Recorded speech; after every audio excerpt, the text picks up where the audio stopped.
Hey, what's going on guys, and welcome back to another episode in the Rayo Vallecano career mode. This is episode number 44. I was starting today's episode with some player training and also Mera wanting a new contract as well. Before we come into the first game of today's episode here against Zenit St. Petersburg in the Europa League quarterfinal first leg. So coming into this game, so far we still have the dream of the Magic Treble available. We still could win all three trophies, the Europa League, La Liga, and also the Copa del Rey as well. And as we come into this game here at the Estadio de Vallecano for the quarterfinal first leg, we've beaten Besiktas, we've beaten Wolfsburg. Now it's time to take out the Russian side as well. So really excited for this game, but quite nervous for it as well. And that's why in the first half there weren't too many chances. Just a one from us. Faria's lob easily saved by the goalkeeper though, and it was still 0-0. But to be honest, in this game, I basically made it my priority to not concede an away goal. I didn't mind if we didn't win the game. I just needed to make sure that Zenit didn't score at all, as we will concede that away goal. I wanted to make sure we did keep a clean sheet. That was the most important thing to me. So in the second half, Zenit, after no shots in the first half, did come out of the blocks and realised that we weren't really playing too attack minded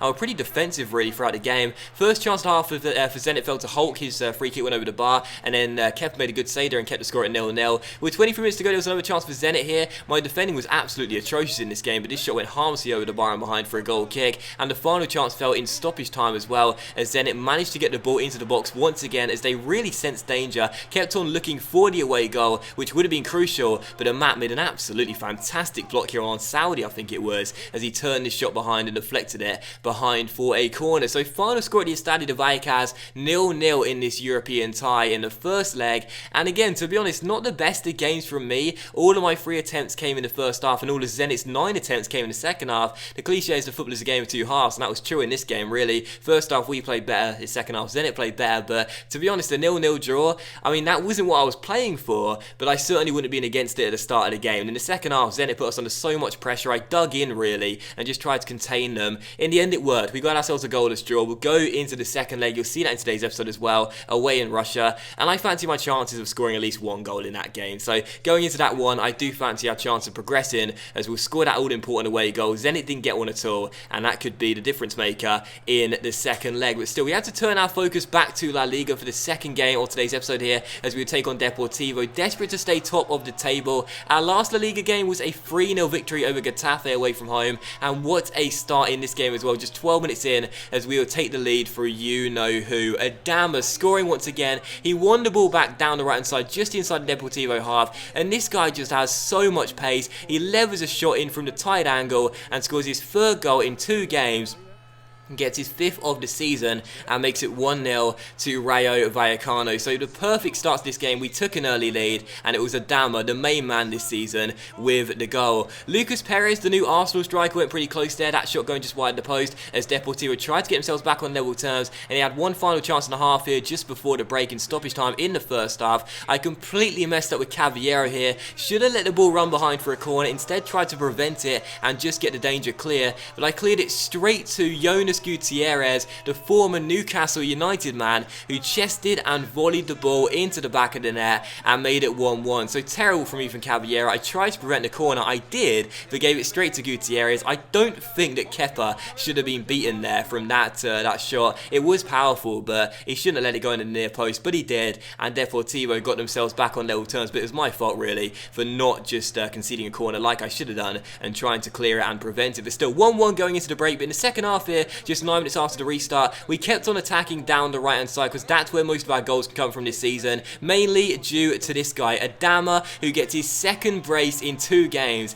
and his 4th goal in 2 La Liga games as well, as he makes it Deportivo 1, Rayo Vallecano 2. I've said it so many times and you guys must get sick of me saying it, but without this guy we would not be where we are right now. He has been our best player this season by far. What a signing, and what a goal. Once again turning on the afterburners. He has so much pace, cuts inside with a fake shot, and on the weaker left foot smashes it in at the near post for goal number 6 in La Liga this season, taking matters into his own hands nowadays, not getting the assist but getting the goal. So 2-1 to Rayo. We restored our lead, but in the second half here as well, Deportivo did have a chance in the 66th minute, this shot going just wide the post, but from the goal kick we passed out from the back. And take a look at the top left here as well. Mayoral and Montiel come on for Adama and Perez, and as we pass out from the back here, it comes to Mayoral just off the bench, his first involvement involvement is to give it to Montiel, his first involvement is to give it back towards Mayoral, and Mayoral's second involvement is to find the back of the net and wrap the 3 points up with just over 20 minutes to go. Talk about a fantastic double substitution.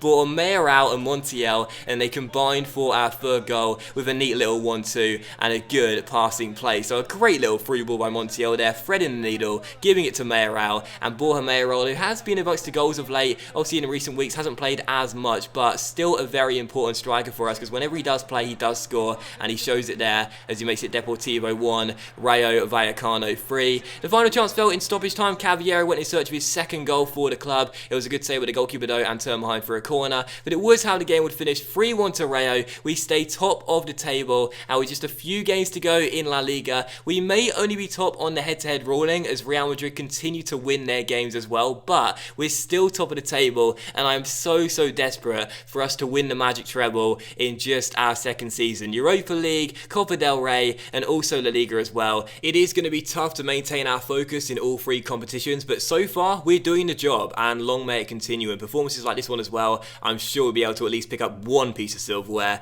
come the end of the season, touch wood. But still, for the third and final game I should say in today's episode here, we would take on Zenit away in Russia for the Europa League quarter-final second leg. The first leg finishing 0-0 at the Stadio de Vallecas. Like I said, I didn't play for it, but I did hope desperately for the clean sheet. We got that, which means that coming into the game in Russia, all we need to do, we feel, is score just the one goal, and that'll mean that of course Zenit will need to score two, and I'd hope they wouldn't be able to do that, and we'll be progressing to the semi-finals. That's what the board want. They just want us to reach the semis, but I'm starting to feel right now very confident that we could possibly go all the way in this competition and reach the final as we continue to push for the Magic Treble. So third and final game today's episode today, we take on Zenit. It is a live game as well. Hope you enjoy it as we're away in Russia and desperately hoping for a place in the semi-finals of the Europa League.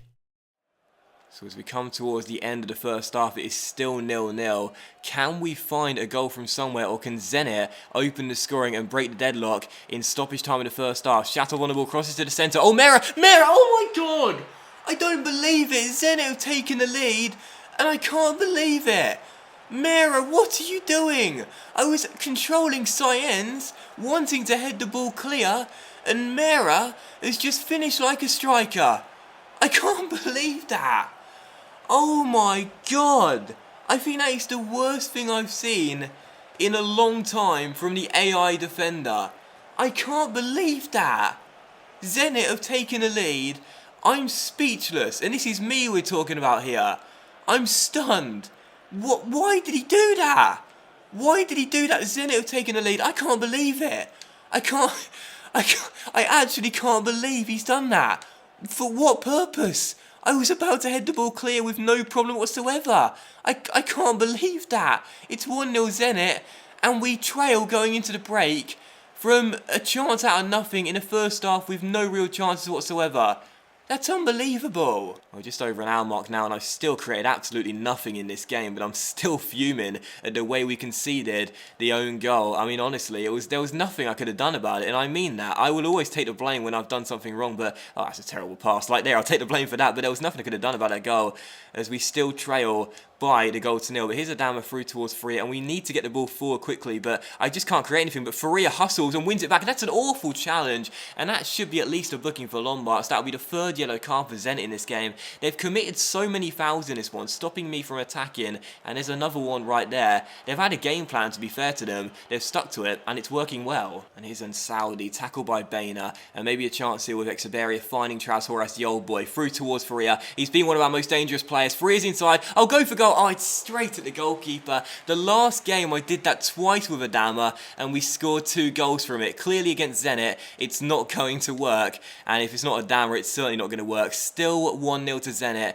We need a goal. Come on. One final chance as we win a throw-in here. We're deep into stoppage time. This is the final attack. We need the ball in the box. It'll come to Mbaba. He whips it into the far post. It's going to go behind for a corner, and come on. This is the final chance. We've created next to nothing in this game, them. Zenit have been sensational defensively, but this is the moment we need a hero. There's no Perez, there's no Adama, they've been the 2 stars. Is this the time for Kepa to show what he can do at the other end, or possibly Faria? Someone's got to get their head on this corner from Horaz to send us through on the away goal ruling. It's the final chance of the game. Going to crowd the goalkeeper. The rain is pouring down. This is it. Horaz to take it. Whips it into the centre. It's headed away by Smolnikov, and that will surely do it. Kokorin gets onto the end of it. Kepa's out of his goal, and there it is. It's all over here in Russia. Final score, Zenit 1, Rayo 0, and we're out. The treble dreams are over. They end tonight in the quarterfinals of the Europa League, and Zenit St. Petersburg, the Russian side, are going into the semis, and we are out of Europe and failed to meet the board's expectation of reaching the semis. I gotta say, it's a game where there were basically no chances whatsoever. I've got no idea what highlights I'm going to show you in this one, because it really was poor, but certainly one highlight you'll see was the goal that Zenit scored, and I've got to say, it has got to go down as one of the most frustrating own goals I have ever conceded in FIFA, and I genuinely mean that. I mean, honestly, that was a cross into the box which was going to be comfortably dealt with by Science and Mera. I mean, honestly, there was no need. There was absolutely no need for that. It was the AI defender. I'll always hold my hands up and admit when I've made the mistake, but I was controlling Science, you would have seen it, and Mera just comes in, flies in out of nowhere, and heads in an own goal and gives Zenit the winner. So the goalkeeper for Zenit did have 1 or 2 saves to make, just some, half-hearted efforts really, but nothing too significant. But really, Zenit's defence in this game, I mean, I'm surprised that Lombard's got a 6.3. I thought he was great, but Garay was solid as well. Their defending was absolutely phenomenal, and they committed fouls all through the game as well. Just little fouls here and there, stopped me from getting into a rhythm, disrupted any kind of meaningful attack. And I got to say, it may not be a pretty way of winning, but you know what, it works, it's effective. And I guess the last episode was titled Ugly But Effective. I could use the same one for today, because that's exactly what Zenit did, and they come away with the win. So final score 1-0. I can't believe it. Our treble dreams are over. We exit the Europa League at the quarter-final stage. It could well be a blessing in disguise, as we get to focus all of our attention now on La Liga and the Copa del Rey final too, but let's be honest here, I was dreaming of a magic treble in season 2, but sadly we won't even reach the semis. We're out tonight, and I'm absolutely gutted. And that will end today's episode in the Rayo Vallecano career mode as well, guys, so a big thank you for watching. I really hope you have enjoyed it. Despite the disappointment, we will end on a positive note, and as you can see, with 7 games to go in La Liga, we are still top of the table. It looks as though it could be set for a 2-horse race for the remainder of the season, but right now we are still ahead on the head-to-head ruling, and hopefully we'll stay there up until the end of the season as well. So thanks for watching today's episode. Hope you have enjoyed it. If you have, then please leave a like. Much love to you all. Have a fantastic evening, and I'll see you for the next episode in the Rayo Vallecano career mode very soon.